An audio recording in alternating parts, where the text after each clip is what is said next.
today because we do have our lesson on YouTube and on the church's website now. So just in case you need that. Okay, so we are in Numbers 29, verse 20 today. I'll give you a minute to get there. You rubbing the Bible for good luck there before we start? It's probably a good idea.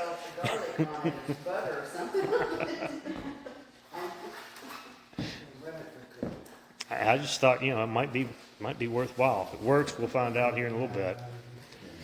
You may start training here. If it works, I'm good with it, Her name is Jean, Yeah, there you go. Yeah. Oh, good. Okay. Here we go. Then on the third day, 11 bulls, 2 rams, 14 male lambs, 1-year-old without defect, and their grain offering and their drink offerings for the bulls, for the rams, for the lambs, by their number, according to their ordinance. For those of you that don't remember here, we're still going on with all these sacrifices they have to do. And, the fact that the number of sacrifices, the animals that they must kill every year are insane. So that's what we're still continuing on with right now. And 1 male goat for a sin offering, besides the continual burnt offerings and its grain offerings and its drink offering. Notice how many times before the end of this chapter I'll tell you, or besides the continual burnt offering. That comes up a lot here. Then on the 4th day, 10 bulls, 2 rams, 14 male lambs, 1-year-old without defect, their grain offering and their drink offering for the bulls, for the rams and the lambs by their number according to their ordinance, and 1 male goat for a sin offering, besides the continual burnt offerings, its grain offering and its drink offering. Now, one thing I want to pick up here, or kind of focus on for just a second, is notice that the only one of these that has to be without a defect is the lamb. That's the only one that's got to be without a defect. All the other offerings are accepted as they are. And what's our perfect sacrifice? Jesus, the lamb. Exactly. The lamb sacrificed. And so I just think it's poignant to see that that's the only one that's got to be perfect. And that's the only one that was. So anyway, continuing on.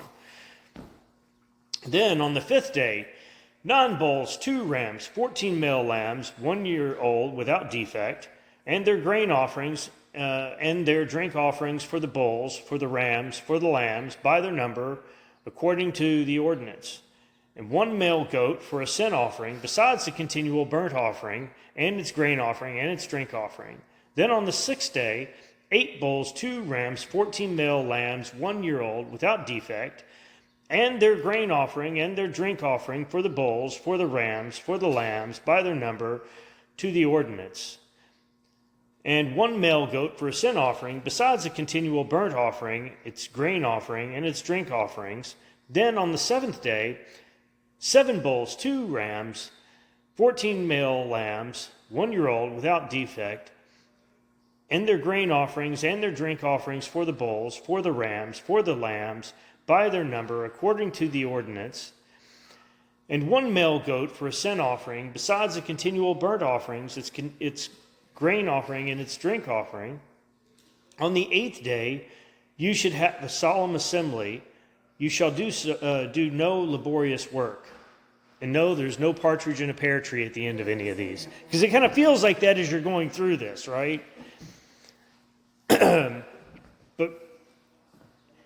And I know it seems continuous, but a lot of what God gave them was to make sure they could follow rules and follow commandments. This was technically easy stuff, other than the fact that, okay, we've got to make sure we've got this on the calendar, what days we have to do this. But they weren't really having to worry about that because the priests were doing that for them and telling them what they were going to have to do and what they needed to sacrifice when.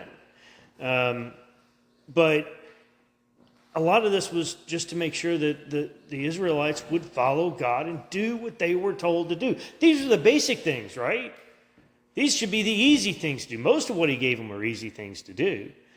But just kind of making a point of that and why I think he did it. He did it just to get us to listen. I mean, how does it work when you're in school? It's repetition. You're told this is what you're going to do, right? You go 1st through 5th grade, you don't learn a whole. I mean, yes, you learn to read, write, add, but it's the basics and it's repetition. That's how you learned all of it. And I think that's what God was doing to the Israelites through a lot of this. This is how you're going to do it. This is what you're going to do. These are the rules. This is what you need to follow. And I believe that's what is going on here, largely. Okay. Yes, sir. In mine here, it says all without defect. Does that mean all the animals or just the I think it's all the lambs, because it doesn't say all without defects in either the I've read 2 translations today for this one, and they didn't say all without defect. But could it be? Yeah. There's some ambiguity in the way that you translate from what this is originally written in.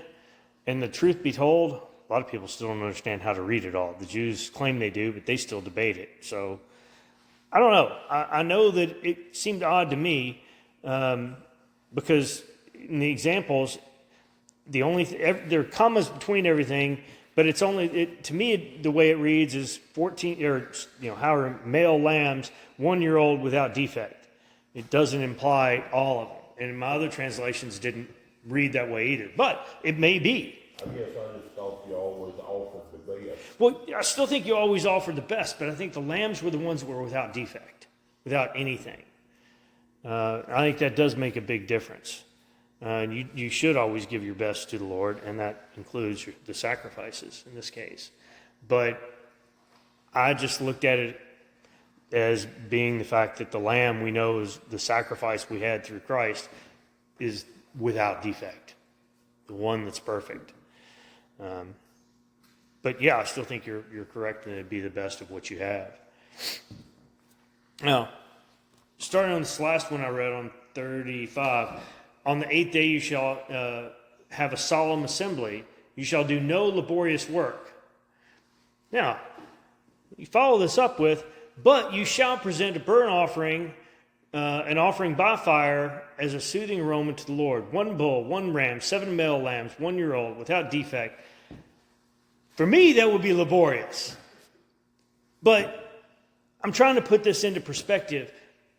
They were doing this every day. Man, they had this down to an art. This wasn't just like a slaughterhouse you go to. This was they knew what they were doing. Just go up, okay, we're going to bleed it, we're going to do this. They're done. Why? Because they did one every morning and one every night as a bare minimum. Every day. Always. It's like when Bud and I were shooting sheep, we'll have to just go around to it, and he had to. It's like y'all hitting the tobacco. You knew exactly where to hit the plants and how to hang it up, right? It was second nature. You just go through and whack, whack. Me, I'd be out there today because I've never done tobacco. So for me to go out there and do it, I'm going out there, all right, now somewhere around, okay, let me get this out of the way. It'd take me all day to figure it out. These guys were doing it where this was probably not laborious work for them. And that's kind of my point. So to me, it seems like you're going against what you just said, no laborious work. They probably looked at it and went, this is nothing. Whack, whack, whack, whack, whack. Okay, here you go. Got some steaks off to the side, too, on the grill for the family, so we're good. Well, I mean, keep in mind, a portion of what was sacrificed did go to the priest. So that's not an inaccurate statement or a joke. That is the way it worked. So, yeah, a portion of it did go over on the grill probably versus to be a burnt offering. So just think that through. I'm just trying to put it in perspective because to me when I read it, I'm like, I thought there was no laborious work. Well, yeah, to them that probably wasn't a big deal. They did it every day, all day. Some days I bet they did do it all day. Why? You had your one in the morning, you had your one in the evening. Then you'd have, okay, this day we're also doing 14 male lambs, 1-year-old without defect. And also 10 bulls, 2 rams. I mean, and then you're going to do a goat for a sin offering. Well, they were just slaughtering everything. So this was a normal daily event for them. This was not considered laborious work, is my point. At least I don't believe they saw it that way. Okay, continuing on here. Their grain offerings, their drink offerings, for the bull and for the ram and for the lambs by their number according to the ordinance. And one male goat for a sin offering, besides the continual burnt offering and its grain offering and its drink offering. You shall present these to the Lord at your appointed times, besides your votive offerings and your free will offerings and your burnt offerings and for your grain offerings and for your drink offerings and for your peace offerings. Moses spoke to the sons of Israel in accordance with all the Lord had commanded Moses. Now, I don't know about you all, but if God just gave me that list and told me what all I had to do, man, I hope I've got a really good memory. Because I don't have a recorder like I do right here on my phone, right? Because Moses is being told this is what you're going to do. And we've been reading this since last week. So he's got to remember all this to turn around and tell the people. And you know that, assuming God's given him that gift of fine memory, which I suspect he probably did, then you know you've got the chief priest over there going, quick, get the scroll, right? You got to write this down and keep track of all this and know when these dates are, when you're supposed to do all of these things. Because ultimately, it wasn't the people that had to remember this, it was the chief priest. That's their job. It's their job to tell the people, hey, keep in mind, next week we got the sacrifice week coming up, or sometimes it's a sacrifice month, or whatever it was. But there were always things they had to do, and they were supposed to keep up with all this. For me, I'm just looking at it as, boy, I hope God gave him a great memory, because I would have trouble remembering all of this.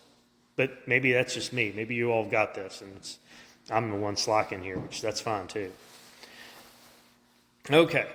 Now, this kind of gets interesting. We're going to talk about vows to God. Now, I kind of want to start this off with what happens today. People go, God, if you'll just get me out of this, right? How many times you hear people start off with that? You've heard prayers, you said the prayer, that's how it started off. If you'll just get me out of this. Remember being in school? That pop quiz that showed up that you like, crud, we had homework last night? What? There's a test today. I don't remember that. That's not on the syllabus.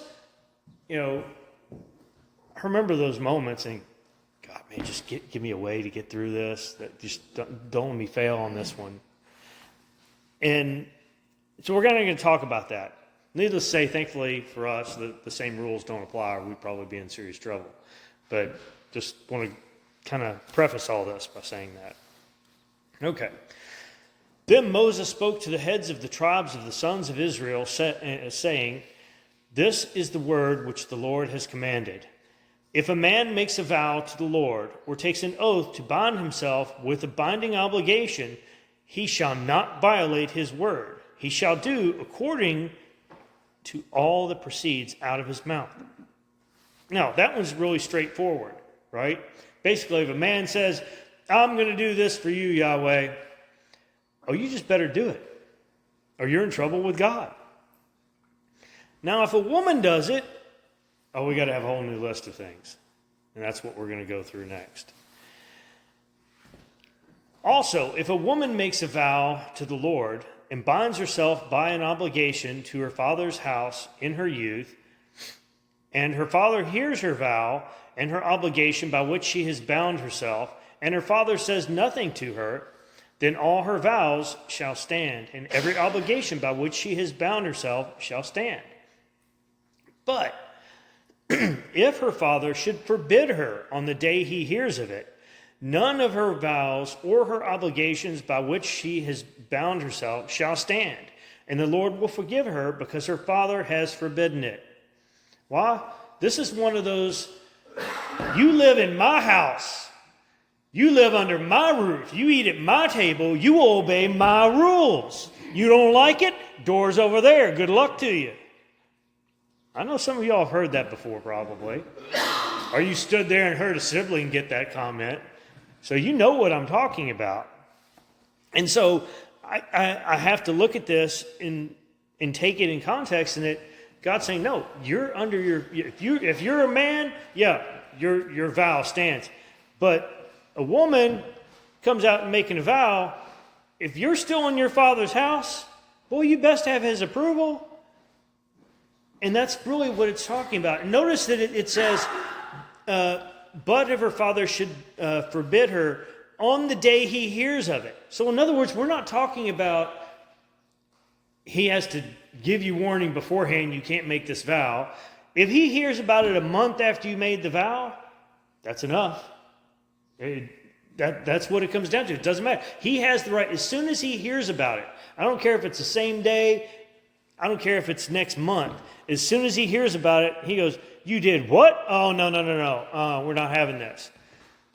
You know, let's give an example just to work through for a second. You got to have something. So, okay, if a younger girl is saying, okay, well, Lord, I promise myself to you, I'm not going to get married. I'm just going to join a convent. I mean, that wasn't a thing then, but you get my point.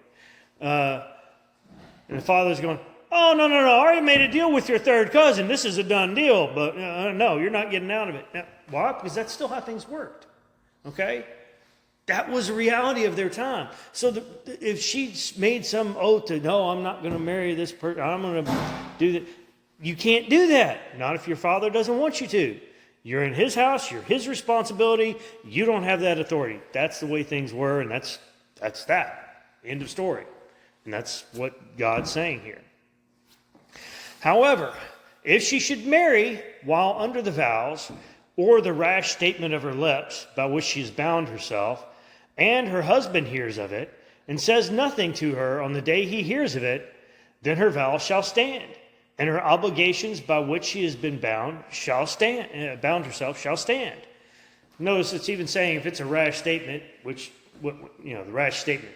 Remember, that's the, oh crud, I just got pulled over. Please God, don't let them ask for the, ask what's in the glass in the center console, whatever. That's where it's the rash. I'll do anything to get me out of this. Well, watch out. God will give you something. He'll give you something to do. So they're saying anything you've done. Once she gets married, she's now the responsibility of her husband. You can say whatever you want about how that looks and how that comes across, but the reality is of the times, that's how things work, period. So it doesn't really matter what our opinions are. She should have autonomy. I don't care what you think. That's not the way things worked. That's not what God wanted. It's not the way it was. It wasn't up for debate. So I don't want to debate it here today. I'm just making the point of saying it.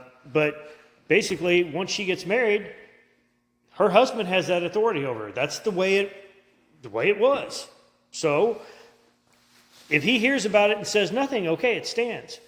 But if on the day her husband hears of it, he forbids her, then he shall annul her vow, which she is under, and the rash statement of her lips by which she has bound herself, and the Lord will forgive her. Why? Because the husband said, no, that's okay. God put the man in charge.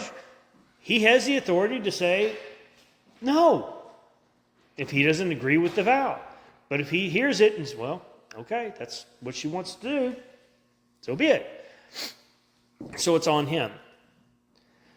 But the vow of a widow or divorced woman, everything by which she has bound herself shall stand against her.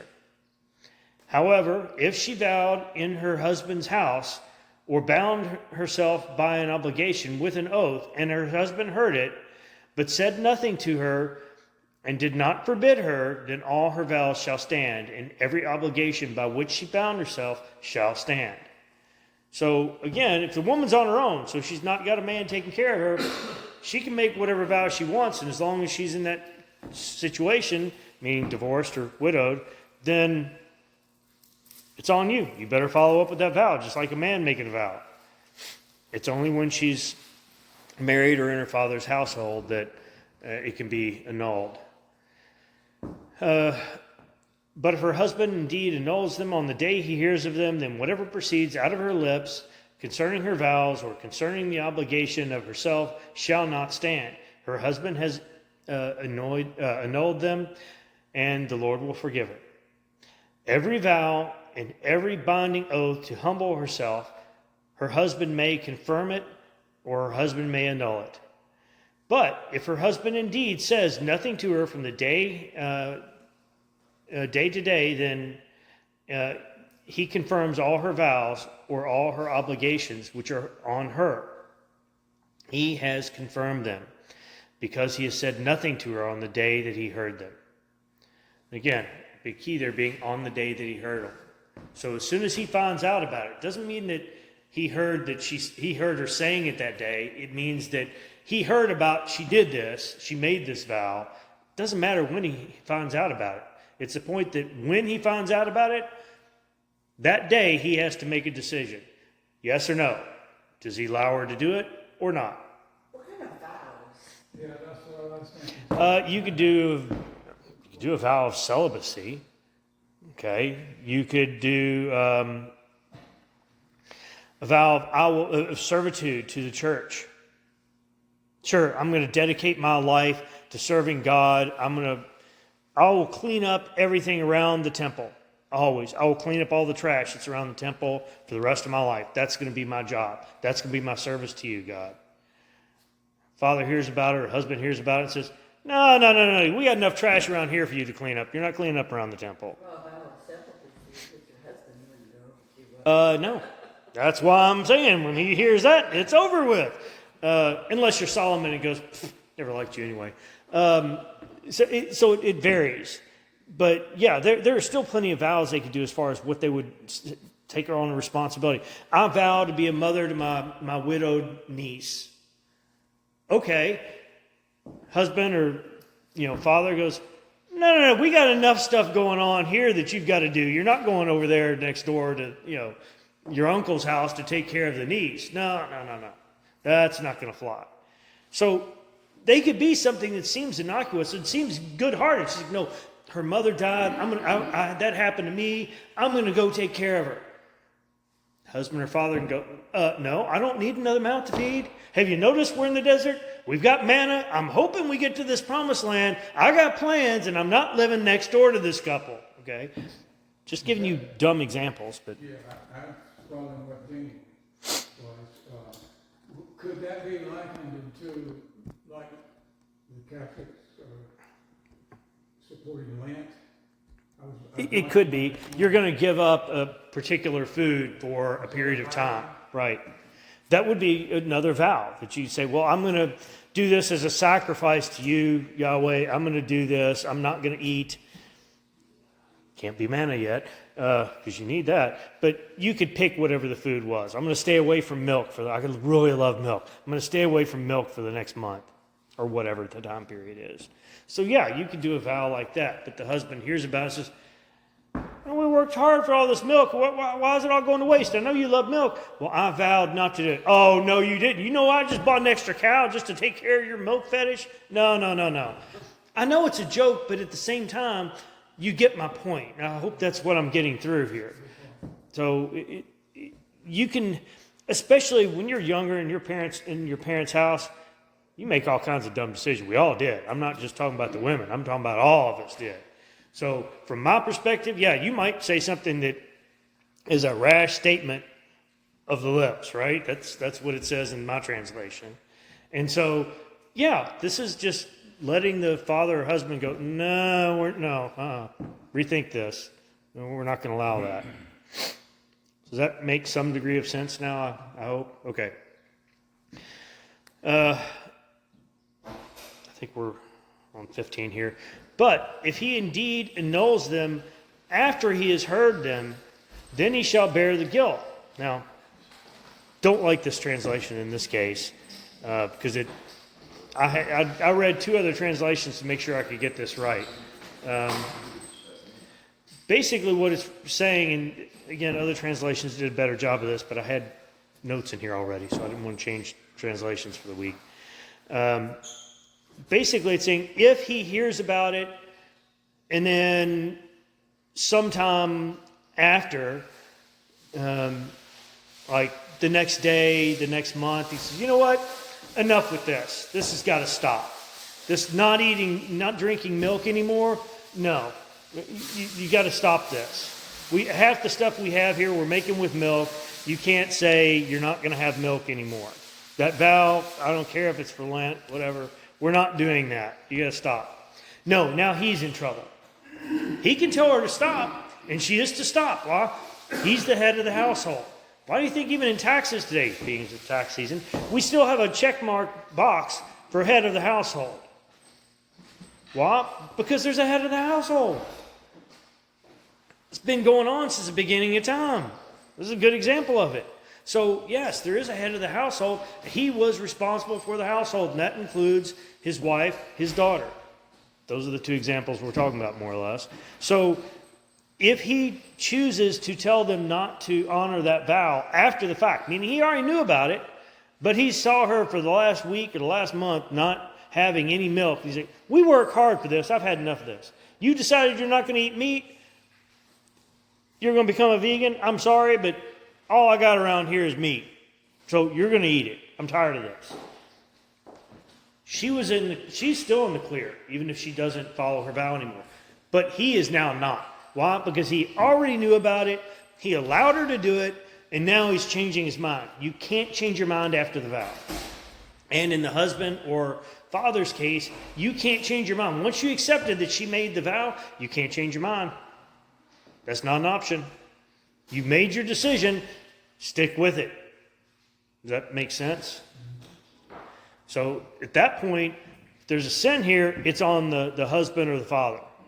Because he had a chance to say no, he didn't, and now he's gone back and said, all right, none of this anymore. So then they're on to more stuff. It's on him. He's the one that's sinning now. Well, that would be my assumption, yeah, is now you're going to have to do that. But I don't know what you have to sacrifice for that particular one.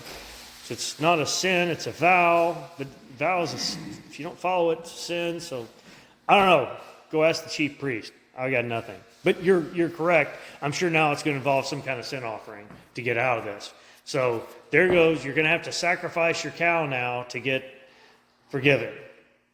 So you said you got milk. We're going to go take the milk cow and have to get rid of it now. So this is all a moot point. I'm sorry, but I know I'm making a joke about it, but it's still the point.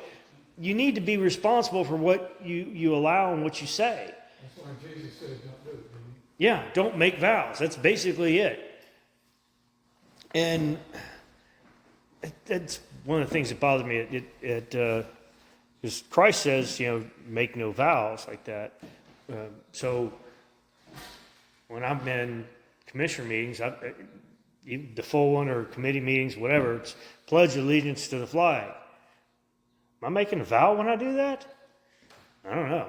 I don't really know if I see it that way or not, but that's been brought up to me before, and I have to admit, as a Christian, that kind of bothers me sometimes. Because it is making a vow, pledge allegiance to something, right? But at the same time, well, yeah, I've got allegiance to my country. We got a lot of flaws in this country, but we're still the best one around. But is that a vow that's God's talking about not doing? I don't know the answer, but it just goes to show you that I've got as many questions as you all do about things and understanding things in the Bible. I just know that God takes vows very seriously here in the Old Testament, and I think that he does in the New as well, and that's why Christ just says basically, don't make vows. Well, if nothing else, Christ is holy man, holy God, right? So he knows what the failure rate is of vows. Let's just be honest, right? He knows what the failure rate is, and I'm guessing he can tell you it's over 50%, so just don't do it. You're going to fail. Just don't. Not everybody. There's a percentage, but just don't do it. So. Is that like a New Year's resolution? Yeah, absolutely. I promise to, well, just make sure it's promised to yourself and not to God, okay? Because if it's to God, you got a problem, okay? Just don't do that. Because God takes it seriously when you promise him something. He expects it. It's just the way it is. So, just gotta be clear on that. Okay.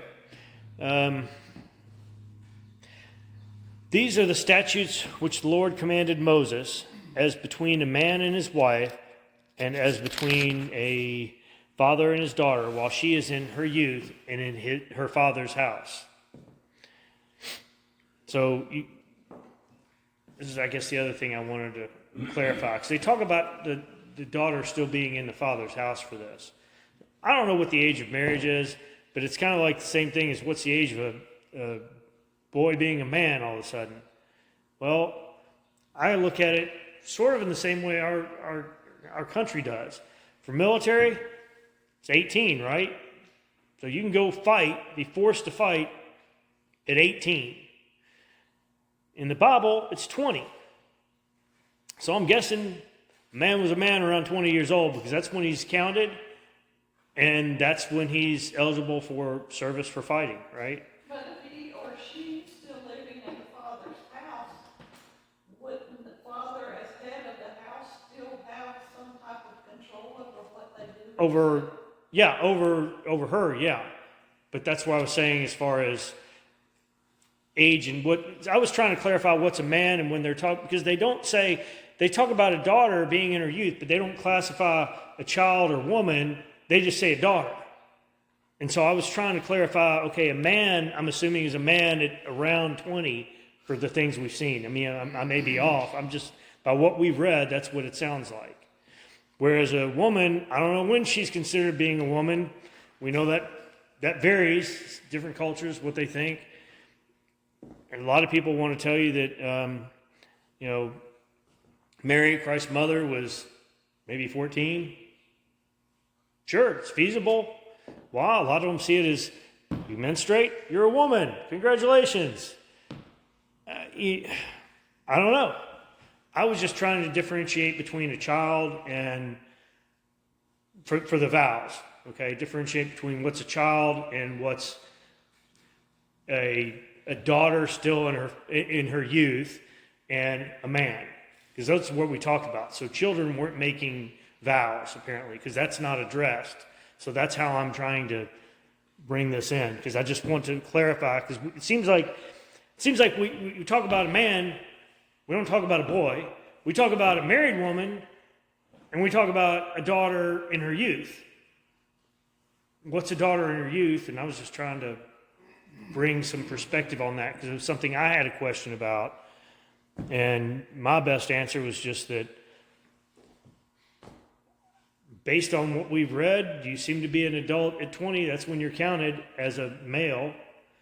As a female, well, a lot of times, going up through, Christ's birth, it seems like you're still pretty young, for a girl to be just daughter in her youth, in her father's house. So just trying to clarify who's who here. And also you can keep in mind that a daughter in her father's house can also be, like if they go to war and your husband dies, because keep in mind, they're invading places here. If the husband dies, she would typically go back to her father's house.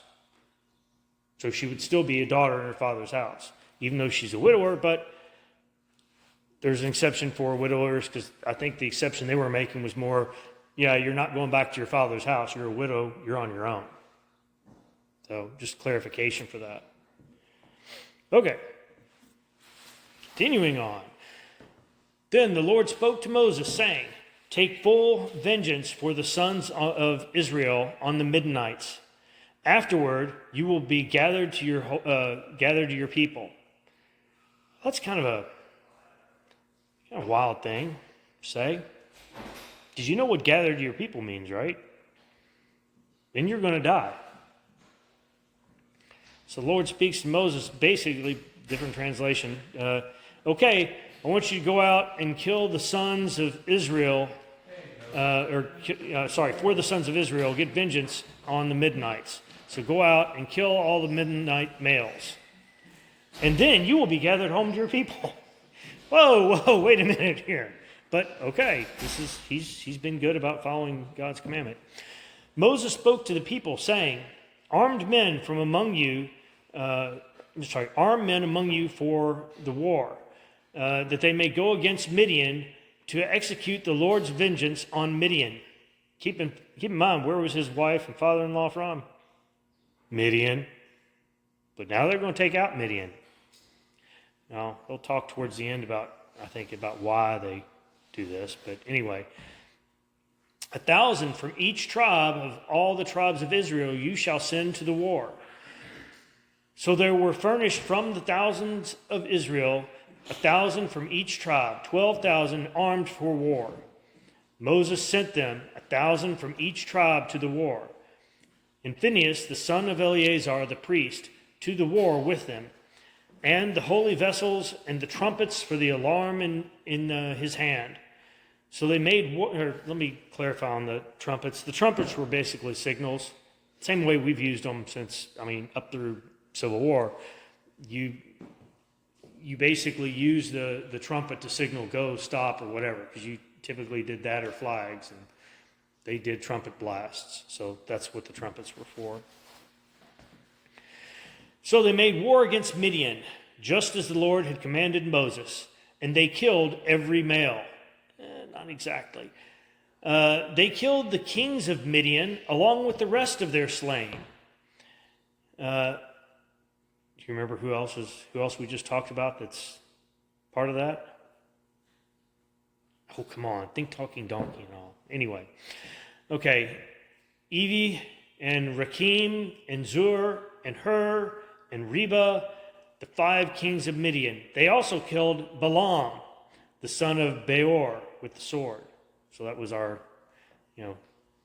Balaam's, Balak had the talking donkey that talked out of going to an angel, or walking to an angel with a sword when he's going to see Balaam.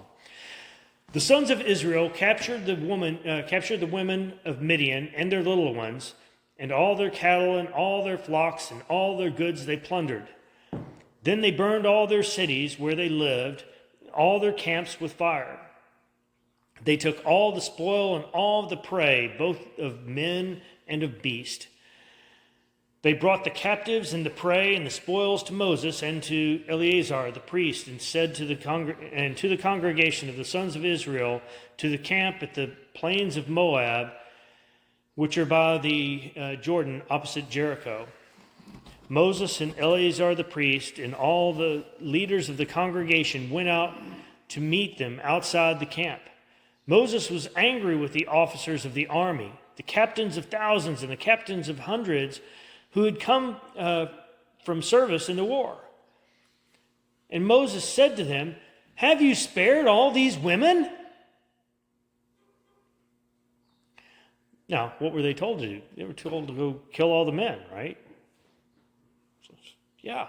Behold, these caused the sons of Israel through the counsel of Balaam to trespass against the Lord in the matter of Peor.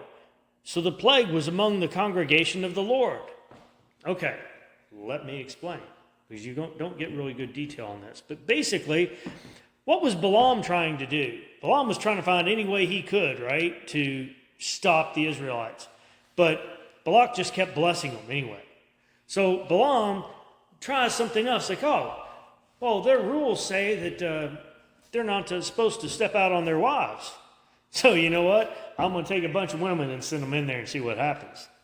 See if I can get their God mad enough at them to get them in trouble, so maybe we'll have a chance to beat them. Well, all that did was bring a plague. This is what God was good at, right? He brings a plague among Israel for all these people that were fooling around on their wives. You can guess that stopped that pretty quickly, but what does this mean? This means, we got to kill everybody in Midian now. So that's why Moses is upset that they've allowed all the women to live. The women are the ones that went out and caused the problem. Sure, they were at the order of the kings, but they still are the ones that went out and caused the problem, right? So that's why he's upset here. Now, therefore, kill every male among the little ones, and kill every woman who has known man intimately. But all the girls who have not yet known man intimately, spare for yourselves. Take that however you want. But first off, if it's a male baby, it's dying right now. Why would God feel the need to order something like this?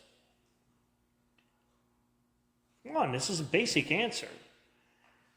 What happens to those male children? What's going to happen? They're going to grow up. When they grow up, do you think they're going to want retribution for the people that killed their father? Probably. Is this going to cause problems for Israel later? Probably. Does God know the future? Definitely. So what happens? No, kill them all, because I know exactly what's going to happen. They're going to want retribution. Get rid of them. All the males have to die. I don't care what their age is. Kill them all. I will sort them out. That's basically it. Now, the girls, the women, he's only interested in, if they've been out potentially fooling around with the men, kill them. Because they're not supposed to. If they were virgins, you get to live. It's just like the horror movie rules, right? If you're a virgin, you seem to get to live in the horror movies. Sorry, I'm a horror fan, so I watch those, and it doesn't matter how far back you go. It's the good girls get to live. The bad girls, they're the first to die. So just the way it is. But that's kind of what's happening here, okay? God got the story right first. So all the young girls, everyone that was still a virgin, great, they get to live. Everyone else, they die. And the girls are kept for themselves. I won't interpret that any further. I don't know. And you camp outside the camp 7 days. Outside for 7 days. Whoever has killed any person, whoever has touched any slain, purify yourselves, you and your captives. And on the 3rd day and on the 7th day. So basically, they've got to go wash themselves on the 3rd day and 7th day. Because remember what God's rules were. You don't mess with dead bodies. If you do, you're unclean until you've gone through this week-long separation and ritual. Now, today we know you get blood all over you. You get blood and open, you got cuts on you. You get that blood in. Yeah, you've got a chance of getting sick or having some bloodborne illness. We know there are plenty out there. So reality is this was all to save us. We didn't know this stuff then, but God did. So this is why he had the rituals. This is why they had to follow those. Okay, I'm going too long, it looks like. I just now looked at my time. Sorry, I'm used to having Jonathan over there to tell me to stop. And, well, he's sick today, so didn't happen. All right. We will go ahead and stop here. We will pick up next week at... we'll just pick up at 19, okay? All right, we'll pick up at 19, and let's go ahead and close in prayer.